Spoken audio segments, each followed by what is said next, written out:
Welcome to Pearrygin Lake State Park. This is a state park that is in the Methow Valley, and in the summertime is filled with campers and people out here boating. In the wintertime it turns into a snow park. You can see there's snow everywhere. This is actually a lake behind me, so it's frozen over and people have been walking out on it. I don't think I will, but it's absolutely gorgeous little setting. In the summertime, when I've come here in June, they have hillsides of balsam roots and lupin. They're just absolutely gorgeous. Right now, the sun is just beaming down on me, and I decided to come out here. I came out, well, to take a look at this park in winter, because I've been to this park pretty much any other time of the year. I just haven't been here in wintertime, and so I stopped here to check it out. And before I stopped here, I stopped by Methow to do a little bit of cross-country skiing. I didn't get any film on that, but that's okay, because I kind of felt pretty dumpy out there on the ski trails, primarily because there are so many people who know what they're doing out there skiing, and then there's me just kind of trying to learn how to kick and glide. But anyways, so I stopped out there to ski a little bit, and the trails, it was one of the premier ski trails in North America, and so a lot of people go there. But a lot of people, but because they go there, they kind of ignore Pearrygin Lake State Park. And there's a lot of stuff that can be done here. They've got fat tire trails for bicyclists, snowshoe trails. They've got trails just for us people that aren't going to put anything on our feet except for micro spikes. You can walk your dog out here, snowshoeing, cross-country skiing. There's a lot you can do out here. So what I want to do is go out and see if I can find some photos of snow and lakeshore and whatever. So let's go check it out. See these little glasses just kind of looped out? I'm going to pull out my long lens and zoom in on those. And I kind of like the shadows there too. So I'm going to go ahead and get that done.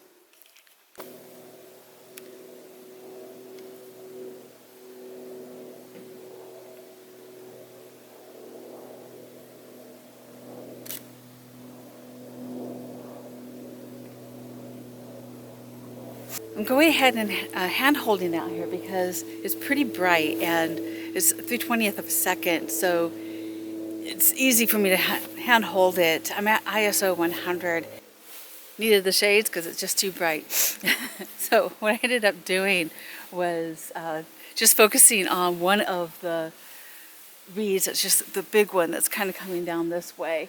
That way, and it helps isolate that. There's nothing but snow behind it, nothing but snow in front of it, and just a couple of other little reeds coming into the image. I'll see if I want to take those other reeds out or not, but right now it's just a nice simple little image.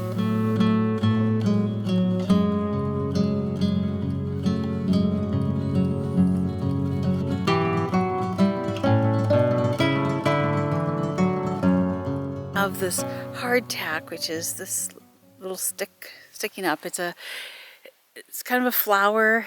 It flowers a bit, but it's not a gorgeous flower, but it's a very bird-friendly flower, and it's casting this really great shadow. So with my long lens, I was able to isolate that one little hardtack with the shadow.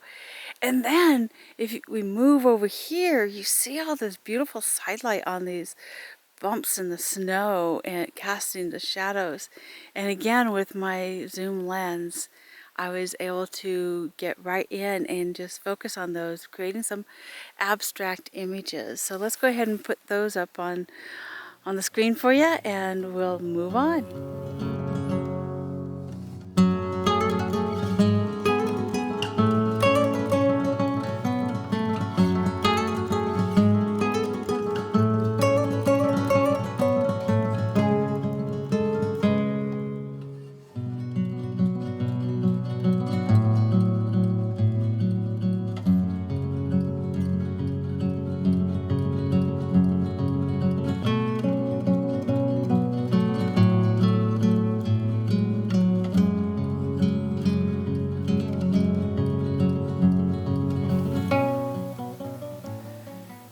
nice little birds tweeting around.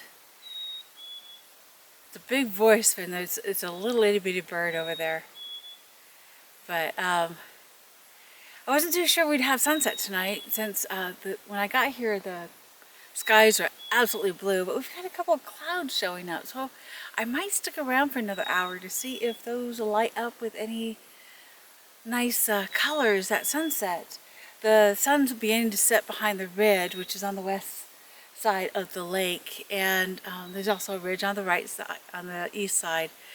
So, you know, early morning, late evening photography might not be the best, but I have been here for sunset and sunrise, and I've gotten some pretty nice images. So maybe tonight might be a nice image of a couple of clouds with color in them.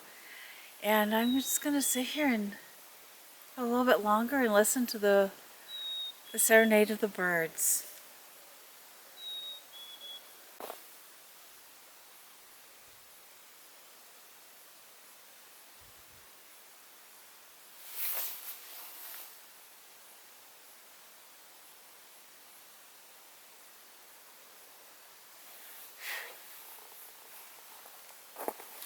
Granted, it's not a jaw-dropping scene or anything, but it's a very sweet and reflective sort of kind of a scene.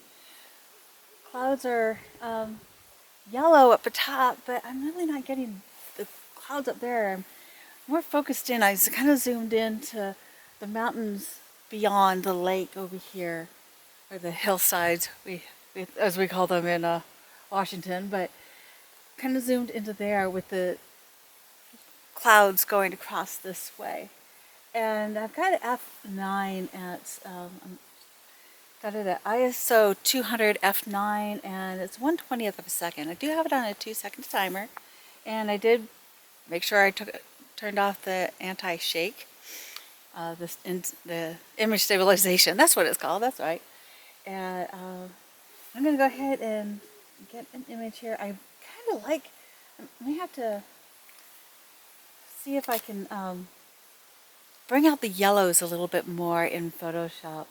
I really like the golden tones against the blue tones of the shadowed snow.